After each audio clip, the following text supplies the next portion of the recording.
Alors, au cas où tu n'aurais pas remarqué, les activités dans les accueils collectifs de mineurs, ça prend en moyenne entre 30 et 40, voire 45% de la journée. Si tu ne me crois pas, tu fais le calcul du ratio sur tes temps d'activité sur le temps d'encadrement à la journée, que tu sois avec ou sans hébergement, et tu verras que, je ne dis pas de bêtises, les activités remplissent moins de la moitié de ta journée. Donc du coup, en fait, ce que je veux te dire là ici aujourd'hui, c'est que c'est pas un drame si tu ne brilles pas outre mesure dans les activités. Si toi, tu n'es pas forcément hyper à l'aise avec ça, c'est pas un drame. Et ce que je veux dire principalement dans cette vidéo, c'est que tu peux donc trouver ta crédibilité, voire ta légitimité face à ton public ou au sein de ton équipe dans ton accueil collectif de mineurs sur d'autres temps, d'autres moments que sur les temps d'activité. Il n'y a pas que là que tu peux développer ton autorité de compétence, d'accord? Alors, si l'autorité de compétence, ça ne te dit absolument rien, va voir cette petite vidéo et elle t'en dira bien plus à ce sujet. Bref, si tu ne me connais pas, moi je m'appelle Lex, je suis formateur indépendant au métier de l'animation et mon but sur Internet, c'est de te parler de la réalité dans les accueils collectifs de mineurs. Et donc pour ça, en ce moment, je produis du contenu plutôt destiné aux animateurs. Il m'arrive aussi de temps en temps de varier, donc de faire du contenu plutôt pour des directeurs ou voire des assistants sanitaires. Et bientôt, on va aussi s'attaquer au contenu à destination des formateurs. Mais enfin bref, tout ça, c'est pas le sujet de la vidéo. Nous, on se retrouve ici juste après le générique pour que je te parle de comment trouver ta légitimité ou ta crédibilité, développer ton autorité de compétence en dehors des activités. À tout de suite. Tu cherches le savoir et la formation de maître Jedi de l'animation. Animare, abonne-toi à c'est la solution. Lex qui apportera sa contribution. Concentre-toi. Je donne tellement d'infos que tu devrais prendre des notes. Je te parle d'activité, mais ce n'est qu'entre autres. Je parle aux animes, aux formateurs et aux dirlots. Du novice à l'ancien, j'en ai pour tous les niveaux. Adaptation tout terrain. Animare amasse les fans.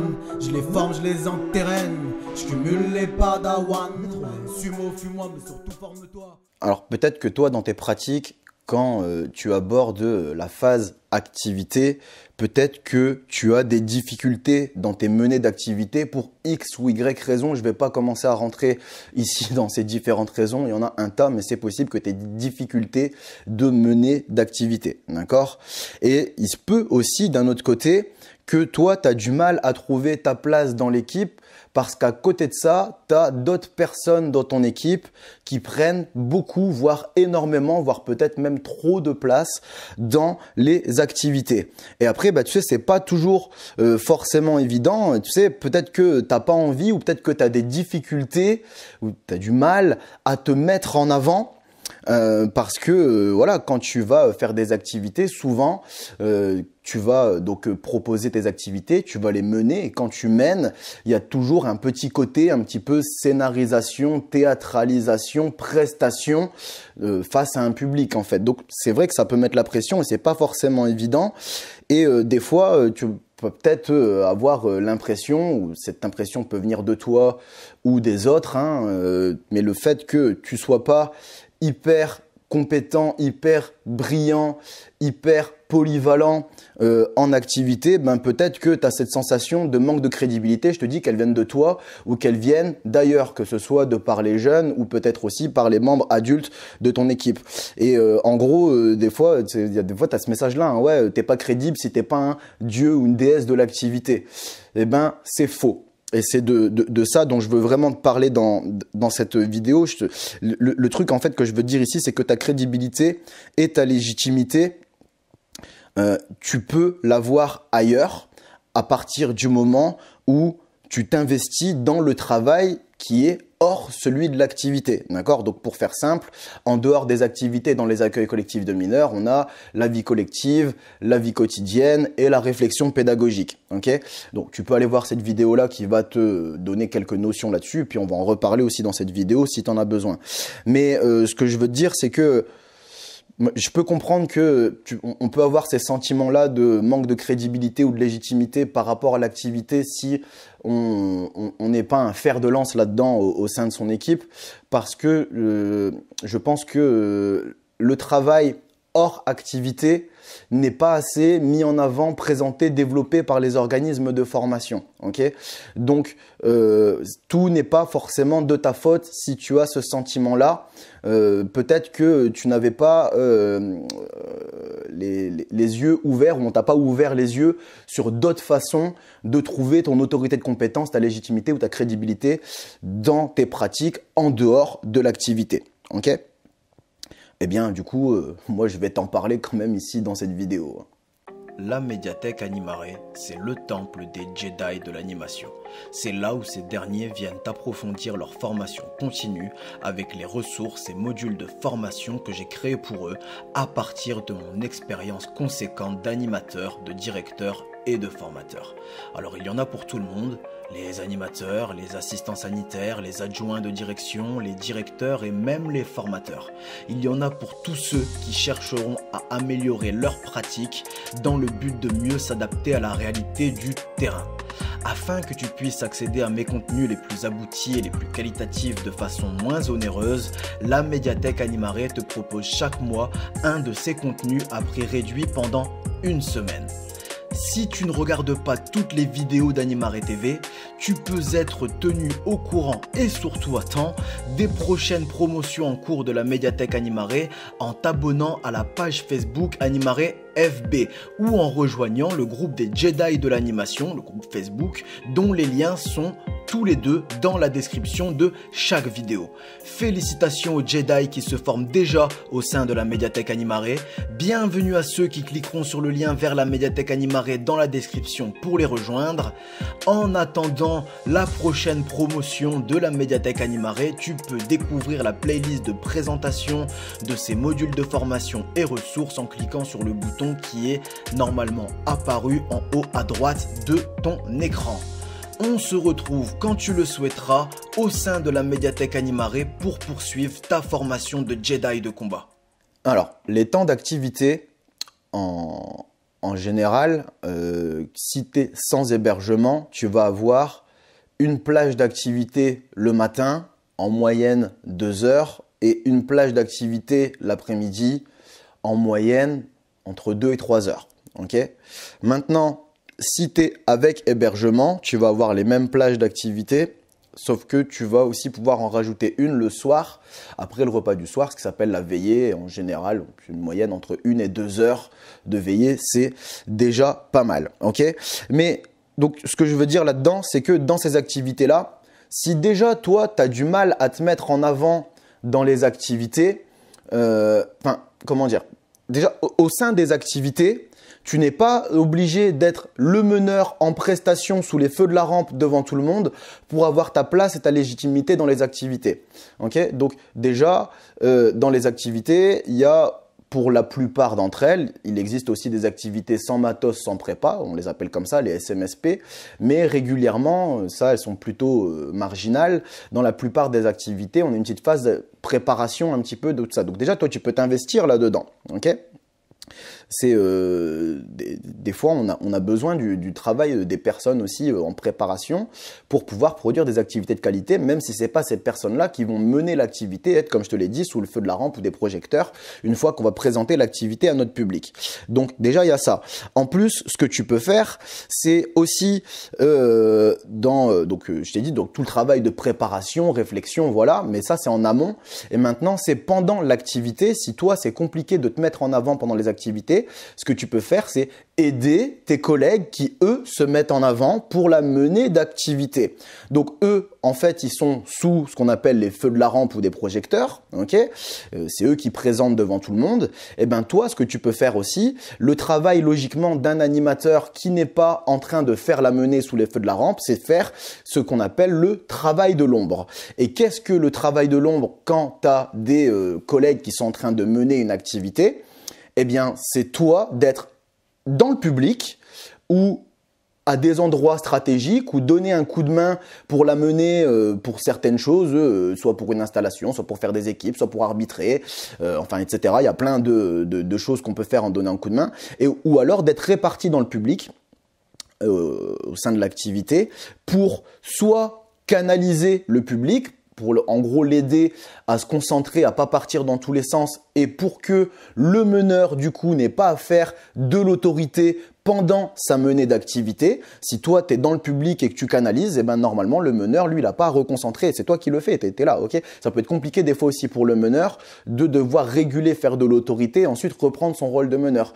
Donc ça peut être bien aussi, toi à ce moment-là, tu peux trouver ta légitimité, ta crédibilité, ta place en agissant comme ça dans le travail de l'ombre, ok, donc en canalisant, ok, le public, ou alors aussi en ce qu'on va appeler l'accompagnement du public au sein de l'activité. Et donc dans l'activité, eh ben, tu as certaines activités où on va demander à ce qu'il y ait un adulte qui accompagne des différents petits groupes, ou alors ça peut être donner un coup de main, par exemple en activité manuelle, pour aider les jeunes, soit à leur montrer l'exemple, soit à faire directement, donner des coups de main, tu vois. Ou alors, ça peut être aussi être dans une équipe et participer avec les jeunes au jeu ou à l'activité et les aider à participer avec ton regard d'adulte, tes stratégies d'adulte, etc. Et en fait, le fait que tu vas être dans le groupe va te... 1, 2, 3 va pouvoir te permettre d'accompagner les jeunes et de les aider dans la réalisation de cette activité. Donc, ce que je veux te dire là ici, premièrement, c'est que même si tu n'es pas quelqu'un qui est à l'aise pour briller en menée d'activité, pour te mettre en avant, tu peux quand même avoir ta place au sein des activités et qu'elle est tout à fait légitime cette place, voire limite on en a besoin. Je te répète, c'est bien si on a les gens qui mènent les activités, donc qui sont sous les projecteurs, mais derrière c'est bien aussi si on a les personnes qui font le travail de l'ombre pour que les personnes qui sont sous les projecteurs puissent le faire le plus correctement, le plus sereinement possible. Ok, donc ça déjà c'est une des premières solutions que tu peux faire si pour toi mener des activités devant ton public c'est un peu compliqué. Ok. Ensuite, la deuxième chose que tu peux faire, ici on va sortir du cadre des activités, je vais te parler du cadre ici vie collective. Donc je te l'ai dit, hein, dans l'animation, tu as plusieurs volets, tu n'as pas que l'activité, même si c'est ça qui est le plus couramment répandu dans la conscience collective de tout le monde. On dit l'animation c'est les activités, oui mais non, les activités c'est moins de la moitié de ta journée. Le reste c'est rempli par quoi? Par de la vie collective, par de la vie quotidienne et par de la réflexion pédagogique. Okay, donc les 4 réunis forment ta journée d'encadrant. Ce sont les 4 facettes sur lesquelles tu vas agir. Okay, donc je t'ai déjà parlé des activités. Si cette vidéo comporte au moins un élément pertinent à tes yeux, c'est le moment de la récompenser avec un pouce vers le haut, ce qui augmentera son référencement et donc lui permettra d'aider plus de monde. Si tu tiens à me rétribuer pour le travail et les contenus gratuits que je mets à ta disposition sur Animaré TV, abonne-toi à cette chaîne afin de m'encourager à produire et améliorer ces futurs contenus. N'oublie pas d'activer la cloche de notification pour ne plus rien manquer. Exprime ton avis dans les commentaires ou va découvrir les autres canaux d'Animaré dont les liens sont dans la description. Tu peux me poser tes questions sur tes pratiques ou sur mes contenus en m'envoyant un message privé sur Animaré FB ou en me passant un coup de fil via la médiathèque Animaré. Les liens sont toujours dans la description. Ici, donc, je te dis maintenant, on va aborder le sujet de la vie collective. La vie collective, c'est tout ce qui va concerner les instances de décision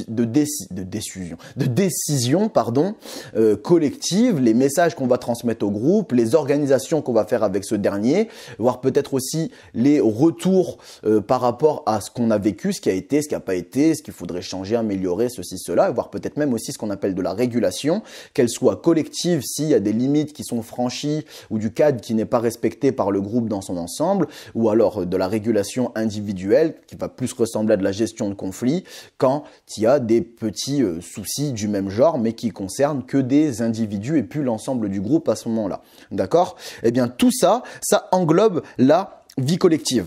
Okay, et donc là ici ce que je vais faire c'est que je vais te lister, bon, c'est non exhaustif, hein, ça veut dire que tu peux rajouter d'autres choses derrière, mais je vais te faire une petite liste de choses, d'actions. Le vrai mot, c'est action. Tu as des actions d'activité, de vie quotidienne, de vie collective et de réflexion pédagogique en tant qu'encadrant. Okay, et donc, je vais te parler ici de certaines actions, d'une liste d'actions que tu peux faire, toi, pour développer, trouver ta crédibilité, ton autorité de compétence ou ta légitimité à travers la vie collective. Donc, ce que tu peux faire, premièrement, c'est prendre en main l'organisation du séjour ou de l'accueil sur lequel tu es engagé. Et donc, quand on parle d'organisation, en général, c'est il va se passer quoi et qu'est-ce qu'on doit anticiper pour pouvoir que ça se réalise correctement. Donc des fois ici on parle de matériel, des fois on parle de préparation de certaines choses, des fois on parle de répartition de groupe. Eh bien tout ça, tu vois, tu peux avoir des personnes qui sont meneuses, leaders de ce genre de dynamique. Okay, donc c'est aussi une façon de trouver ta légitimité et ta place à travers la vie collective. Okay, il y a une autre façon que tu... Oui, bon, je vais pas rentrer dans les détails, d'accord, parce que sinon, chaque option que je te propose ici pourrait mériter une vidéo d'un quart d'heure, entre un quart d'heure et une demi-heure. Okay, donc là, après, je te laisse développer ou alors aller voir sur la chaîne là, Animare TV, la développer, l'exploiter un peu, scroller comme on dit aujourd'hui, où je réponds déjà à pas mal de des différentes choses que je vais aborder ici, mais de manière plus spécifique, vidéo par vidéo, et ce qui n'est pas encore abordé arrivera un jour ou l'autre dans de nouvelles vidéos. Ok, donc je disais, deuxième chose pour la vie collective, ce que tu peux mettre en place pour trouver ta légitimité, crédibilité, autorité de compétence, c'est mettre en place ce qu'on appelle des réunions de jeunes.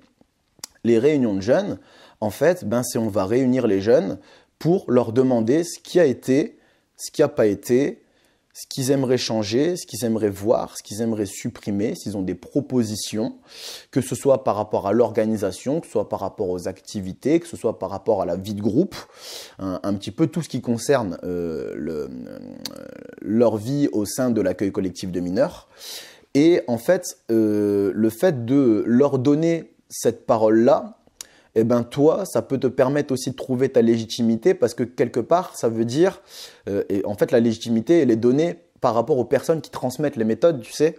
Et donc, ça veut dire, le message inconscient, c'est les jeunes, on vous donne la parole et en plus, on écoute ce que vous dites et de ce que vous allez dire, derrière, il y a des actions qui vont être mises en place. Ok, donc du coup, quand ils sont dans des systèmes où les jeunes, à l'école, avec leurs parents, dans les familles en général, je parle bien sûr, dans les clubs de sport, etc. Tous les centres où on met pas en place ce genre de réunion de jeunes, en gros, on leur demande pas trop leur avis, un petit peu. Et là, peut-être que le fait de mettre en place ça où toi tu leur demandes leur avis, peut-être que ça va pouvoir te permettre de développer ta légitimité, sachant que derrière leur avis, t'en fais pas n'importe quoi. Et ça, en général, quand on a des idées qu'on peut d'habitude pas dire et que là, quelqu'un nous permet de nous les dire et qu'en plus de ces idées, il y a des choses qui vont en découler, les personnes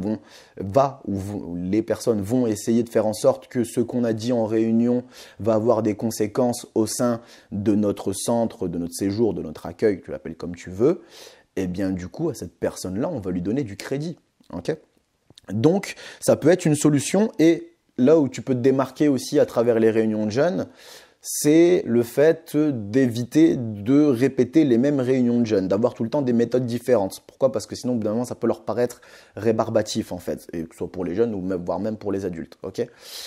Donc voilà, à travers ça, les réunions de jeunes, tu peux développer ta crédibilité, ta légitimité, autorité de compétence. Et le contenu sur les réunions de jeunes, il n'existe pas encore sur Animare TV. Et ça devrait ne pas tarder. Bon, en tout cas, normalement, c'est pour l'année 2022. Ok ? Autre chose que tu peux faire en vie collective, c'est t'occuper de tout ce qui va être régulation et gestion de conflits. Donc régulation, je te l'ai dit tout à l'heure, c'est quand il va y avoir des franchissements de limites du cadre au niveau collectif et on va reprendre un petit peu tout le groupe et dire là on va remettre les choses en place, ça va pas, ça vous pouvez pas et s'il faut on prend ça et ça comme mesure parce que vous comprenez ou vous ne comprenez pas, d'accord, c'est ce qui s'appelle la régulation. Et les gestions de conflits, là c'est la même chose, un franchissement de cadre mais à petite échelle où ça concerne pas tout le groupe, comme je te l'ai dit tout à l'heure, je vais pas revenir pendant 2 heures dessus, mais ce que je veux te dire c'est que en fait, quand tu gères ce côté-là, entre la régulation et la gestion de conflits, en fait, tu te poses un petit peu comme l'autorité et la sécurité physique, morale et affective du séjour. Okay, donc, c'est en gros, quelque part, tu vas représenter la justice, en fait, quand tu vas mettre en place ce genre d'action. Et si c'est fait correctement, que la justice est impartiale et légitime et argumentée, eh bien du coup, normalement, face à l'ensemble du groupe, ça te permet de développer une crédibilité, c'est-à-dire quand il y a un problème, toi tu le règles. Okay, le groupe peut se tourner vers toi en cas de problème. Ça, c'est un super moyen pour développer le fait d'être légitime et d'avoir ta place dans ton équipe, face à ton public, dans ton centre. Ok ? Donc n'hésite pas à aller voir ça. Pareil, il y a du contenu autorité 4 de séjour sur Animare. Il y a même une playlist complète qui t'attend ici. Ok. Alors ce que tu peux faire d'autre aussi en gestion de la vie collective, c'est être garant ou meneur d'une ambiance, l'ambiance collective. Ok. Donc en gros, c'est d'avoir un climat au sein de ton centre où il va y avoir une bonne ambiance, où on va s'entendre, on va être dans un truc sain, on va pas trop avoir de clan, voire pas du tout. Et on n'a pas trop peur d'être soi-même au milieu des autres. Ok. Et pour ça, il y a plusieurs façons de faire pour gérer une ambiance avec des méthodes pédagogiques, d'accord ? Donc, c'est-à-dire avec des vraies techniques et notamment des techniques d'activité. Tu as par exemple, c'est un peu mes fers de lance, hein, j'en parle régulièrement sur Animare TV. Par exemple, tu as les chants d'animation. Tu as aussi les jeux de cohésion. Ne serait-ce que ces deux choses-là, si tu les mets en place, ce sont vraiment des outils qui te permettent de créer une ambiance mémorable au sein de ton séjour où vraiment il y a de la joie, du rire et de la bonne humeur. Et si toi, tu arrives à apporter ça, parce que ça, en fait, ici, on est plus sur des moments un petit peu ponctuels, voire informels. On n'est pas sur des temps forcément donnés et ritualisés tout le temps, même un peu comme sur les activités. Tu vois, ça ressemble plus à ça. On a des temps, des créneaux donnés pour les activités. Là, on a un peu plus ça, un peu comme on veut. Donc, c'est une autre façon d'aborder les activités, mais sans forcément devoir avoir un cadre. Et peut-être que c'est ça qui te gêne, toi, dans la menée d'activité, c'est d'avoir un cadre hyper formel, hyper serré. Et ben là, voilà, on est un peu plus tranquille, on est un peu plus light, ok, là-dessus. Okay. Et puis, il y a d'autres techniques qui peuvent servir aussi en termes d'activité pour créer une ambiance de malade sur un séjour, ok, ou du moins essayer. Et voilà, un dernier point que je vais aborder avec toi pour la vie collective, c'est développer ce qu'on appelle le relationnel avec le public. En gros, c'est aller discuter avec ton public, parler de leur centre d'intérêt. Bien évidemment, ça ne veut pas dire que tu ne peux pas parler des tiens, mais il faut que si tu parles de tes centres d'intérêt, il faut qu'il y ait un moment où ça parle aux jeunes et qu'ils peuvent en discuter avec toi, te poser des questions et qu'on puisse avoir des grandes conversations là-dessus. Tu vois, mais par exemple, si tu as une passion, je veux dire n'importe quoi, qui peut être le théâtre, ça peut être un super sujet pour toi développer un relationnel avec les jeunes. Tous ceux que ça intéresse de faire des jeux de scène, des petits mimes, des arts dramatiques, et ben déjà là, tous ceux à qui ça parle, eh ben, tu peux trouver une légitimité, une crédibilité avec eux, d'accord ? Mais ça, c'est venant de toi, tu peux faire la même chose aussi avec ce qui vient de eux, d'accord ? Donc, ça peut être leur délire du moment. C'est quoi vos dessins animés ? Tu regardes quoi à la télé ? C'est quoi les musiques du moment ? Vous faites quoi comme sport ? Qu'est-ce qui vous a impressionné dernièrement dans l'actualité, etc. Tu vois, c'est tout ces sujets de conversation qui peuvent nous permettre d'avoir chacun notre avis et qui nous permettent aussi de nous réunir en discutant autour de ce sujet-là. Mais ce que je veux te dire, c'est que voilà, trouver le relationnel par les centres d'intérêt communs peut te permettre, toi aussi, de trouver ta légitimité. En gros, on est content de te voir et de discuter avec toi parce que tu as des sujets de conversation qu'on pourrait avoir avec nos potes. Sauf que, n'oublie pas, toi, en tant qu'encadrant, que tu n'es pas leur pote. Tu dois garder une certaine frontière à un moment donné, d'accord ? Ça ne veut pas dire que tu peux pas être amical, voire affectueux avec les jeunes, mais il y a un moment, il faut mettre la frontière, ok ? Mais voilà. Bon, je vais m'arrêter là-dessus pour ce qui est de la vie collective, ok ? Maintenant, si je te parle de la vie quotidienne, juste avant de revenir, je fais petite parenthèse sur la vie collective. Alors, c'est sûr que si toi, tes problèmes d'activité viennent du fait que tu as du mal à prendre la parole en grand groupe, ou voire même des fois en petit groupe, c'est sûr que tout ce qui est tourné autour de la vie collective dont je viens de te parler, ça risque d'être compliqué parce que ça nécessite à un moment ou à l'autre de prendre la parole face à ton public, voire même des fois face à tes collègues. D'accord ? Donc, voilà, si toi, l'activité, c'est déjà compliqué pour la prise de parole, t'embarque pas dans ce qui va être ici autour de la vie collective. Ça risque d'être compliqué. Travaille d'abord ta prise de parole. Ok ? Je ferai bientôt une vidéo pour t'aider à prendre la parole en grand groupe si jamais tu en as besoin, face à des jeunes ou des adultes. Aussi, donc maintenant je reviens sur la vie collective, et donc sur ce qui est de la vie collective. Donc la vie collective, c'est ce qui va concerner tout ce qui tourne autour des besoins individuels du public que tu vas accueillir. Ok. Donc, eh bien, premièrement, ton public, il a un besoin de sécurité, voire peut-être même de législation, mais ça, on n'est pas obligé de lui dire. Ça, c'est plus pour les adultes, de rester dans un cadre légal. Mais ton public, il a besoin d'évoluer dans un cadre sain et équilibré, donc c'est-à-dire dans un cadre en sécurité, ok, sécurisant. Donc toi déjà, tu peux aussi trouver une certaine légitimité, une crédibilité en prenant soin de ton public là-dessus, en évitant qu'ils se mettent en danger ou qu'ils se retrouvent en danger, d'accord? Et ton public, s'il se rend compte que tu lui évites des dangers, tu lui évites des problèmes ou des accidents, il y a un moment ou l'autre, logiquement, il est censé te le rendre et avoir confiance en toi et surtout en ta présence, être rassuré parce que quand tu es là, on n'est pas en danger. Okay, donc ça, c'est un moyen aussi de trouver ta légitimité par la vie quotidienne.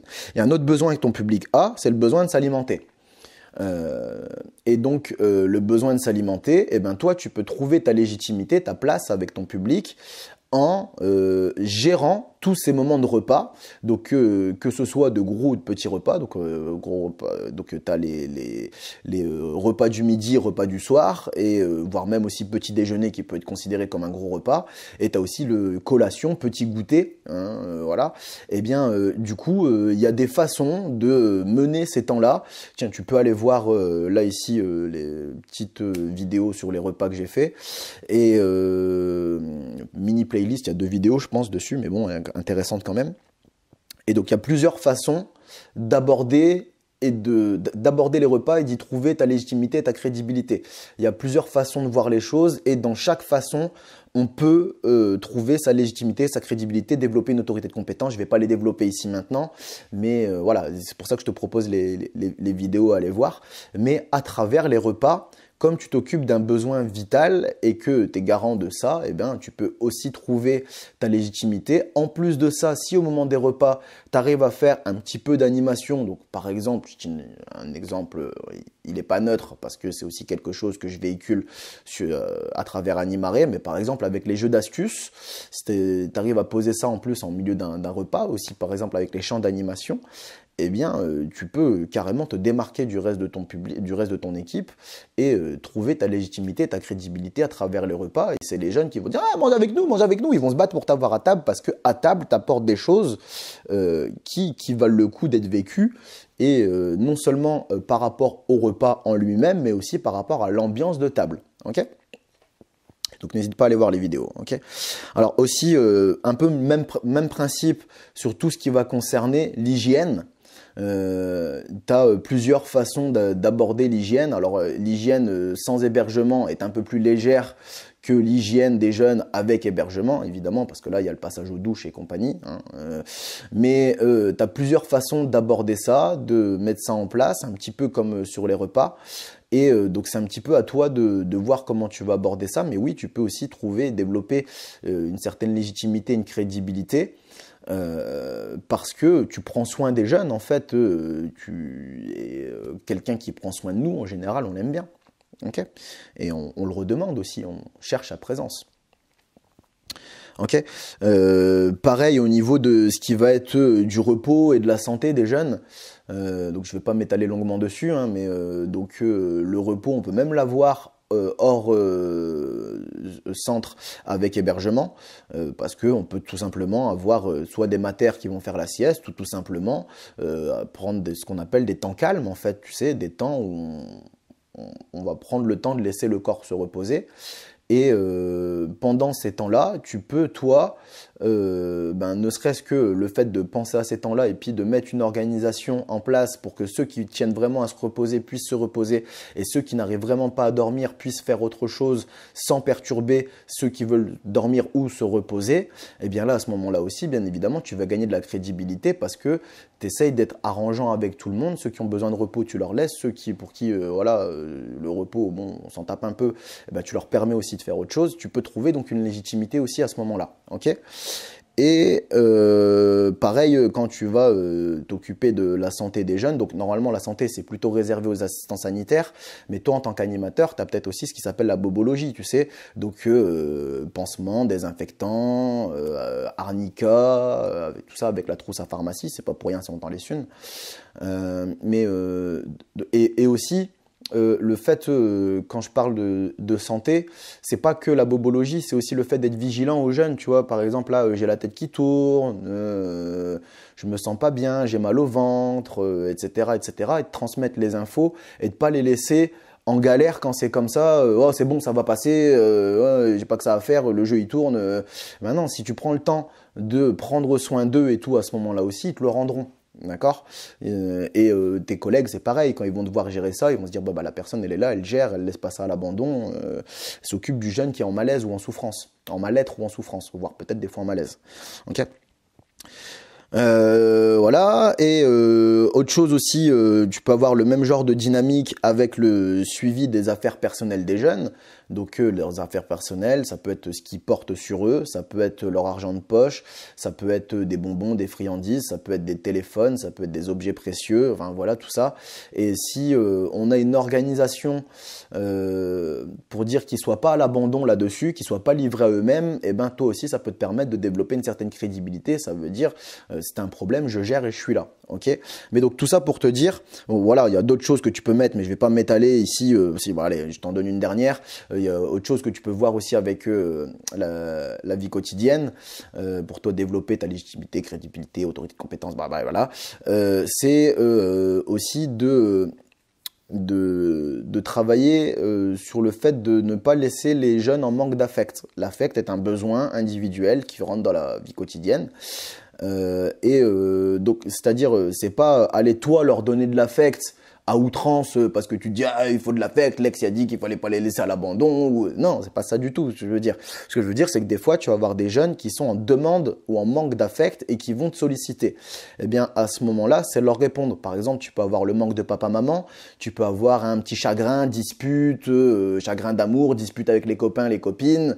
J'ai cassé mon téléphone, j'en sais rien. Tu vois, il y a plein de choses qui peuvent rentrer en compte. Mamie est décédée. Enfin voilà, il y a plein de choses. Et le fait de toi d'être une présence, d'être rassurant, d'essayer de redonner le sourire ou au moins ne serait-ce que d'être une écoute, une oreille pour pouvoir que la personne en face puisse vider son sac et avoir quelqu'un qui va l'écouter, compatir et faire preuve d'empathie. Donc en gros, pas te laisser à l'abandon et signifier que tu comprends sa détresse, que ça te touche et que voilà, peut-être discuter un petit peu avec la personne, avec le ou la jeune en question pour essayer de rassurer ou au moins de pas le laisser à l'abandon. Eh ben, ça peut te permettre aussi de développer une crédibilité, une légitimité, une autorité de compétence parce que tu es présent quand je suis en galère, quand je vais pas bien, quand j'ai un petit coup de mou, quand mon affect me prend à défaut. Okay. Et donc, tout ça, en fait, tu vois, tu peux aussi trouver ta légitimité complètement à travers ne serait-ce que la vie quotidienne.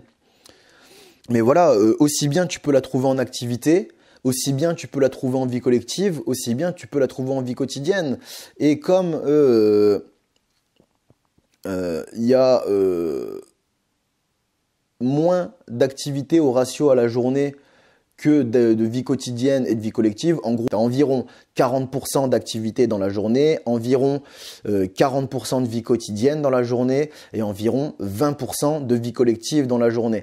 Mais donc, comme la vie quotidienne et la vie collective représentent environ 60% de ta journée, eh bien, tu peux trouver ta crédibilité, ta légitimité, ton autorité de compétence dedans sans problème. Et que ce soit que dans l'une ou que dans l'autre, même si la vie collective, c'est que environ 20% de la journée, tu te mets grave en avant quand tu gères la vie collective. On te voit de tous les côtés, donc ce sont des moments marquants et qu'on n'oublie pas non plus. Okay. Donc voilà, ce que je veux dire, c'est que à travers l'activité, la vie collective et la vie quotidienne, tu peux trouver ta place légitime. Et là, ici, je te parle des 3 temps qui sont les temps d'encadrement. Les temps d'encadrement, tu vas avoir de la vie quotidienne, de la vie collective et des activités qui vont remplir ta journée d'encadrement. Après, tu as le reste du temps. Okay, tu sais que quand c'est fini pour les jeunes, c'est pas fini pour toi en règle générale. Mais donc, ce que je veux te dire, c'est que si toi, tu as du mal avec les activités, je répète, c'est pas un drame. Pourquoi? Parce que je viens de t'expliquer tout ce qu'il y avait d'autre à faire dans une journée d'un encadrant pédagogique et les différentes facettes qui incombaient à son travail. Et donc l'activité, c'est pas la majorité du temps, même si c'est une grosse tranche. Donc, comme c'est pas la majorité, il y a d'autres choses à faire et donc tu peux trouver ta place ailleurs. Et en fait, moi je le vois comme ça. Si tu veux, pour moi, une équipe pédagogique, c'est un petit peu comme une équipe d'un sport collectif, n'importe lequel, qu'on parle de football, de basket, de rugby, de handball, c'est toujours la même chose. En fait, si tu veux, les équipes les plus performantes, c'est celles qui ont d'un côté un équilibre des forces dans les personnes qui vont composer cette équipe. Tu vois, tu peux pas avoir que des attaquants ou que des défenseurs dans une équipe. Il y a un moment, ça va coincer. Il faut qu'il y ait de tout. Eh bien, c'est pareil dans une équipe d'animation. Si tu as tout le monde qui est pro de l'activité, il y a un moment, la vie quotidienne et la vie collective, ça va coincer. Donc, c'est bien si dans une équipe, on peut se répartir un petit peu tout. Tu sais, tu as des personnes qui sont pro-activité, des personnes qui sont pro-vie collective et des personnes qui sont pro-vie quotidienne. Et aussi des personnes qui sont poussées sur la réflexion pédagogique. D'accord? Au moins, comme ça, on englobe vraiment toutes les facettes. Ok? C'est pas l'idéal d'avoir tous tes œufs dans le même panier. Et que je te dis, les équipes sportives, c'est la même chose. Elles essayent d'être diversifiées et aussi les équipes sportives performantes. Au-delà d'être diversifiées, c'est celles aussi qui ont un coach et qui a une ligne de conduite claire et définie où le coach sait où il va. Et ton coach, il va être représenté, toi, sur ton accueil collectif de mineurs, par ton directeur, ta directrice et le projet pédagogique qu'il ou elle a été garant dans sa rédaction. Okay, donc voilà, pour moi, le vrai parallèle, c'est ça, hein, l'équipe pédagogique, animation plus direction. Quand on veut que ça tourne, il faut qu'il y ait de la diversité, comme dans une équipe d'un sport collectif. C'est le même principe qui se cache derrière, en fait. Et voilà, moi, juste, bien sûr, c'est subjectif, mais j'ai quand même une expérience qui est assez conséquente. Hein. En 2019, avant d'ouvrir Animaré, j'avais plus de 150 encadrements derrière moi en centre aéré, colonie de vacances, classe de découverte, animation touristique, etc., etc. Formation BAFA, BFD. Mais enfin voilà, j'avais quand même plus de 150 encadrements derrière moi. Donc ce qui veut dire que j'en ai vu des équipes, j'en ai vu. Et parmi les meilleures équipes que j'ai vues, c'est celles qui étaient hétérogènes, donc celles qui étaient diversifiées dans les qualités des encadrants qui la représentaient. Les équipes où c'était un petit peu monodéterminé, où par exemple tout le monde est pro-Vicote, l'activité c'est pas terrible dans le séjour. Et c'est normal, tout le monde est pro-Vicote. Et inversement, tu vois, si tout le monde est pro-activité, la Vicote ça va pas être terrible. Si tout le monde est pro-vie collective, l'activité et la Vicote, voilà. Donc c'est mieux d'un petit peu tout mixer. Et je pense même, tu sais, si tu suis les différents canaux d'Animaré régulièrement, tu as vu que récemment, j'ai développé le concept des Jedi de l'animation. Eh bien, pour moi, ce que je veux te transmettre, si tu adhères à ce concept, c'est que le Jedi de l'animation, c'est se mettre en retrait quand on parle d'activité, quand personne d'autre ne va gérer la vie collective ou la vie quotidienne. Ou inversement, si tout le monde est sur la vie quotidienne, le Jedi de l'animation, lui, son but, son rôle, c'est de s'effacer un peu de la vie quotidienne pour prendre le lead sur les activités, en fait, tu vois.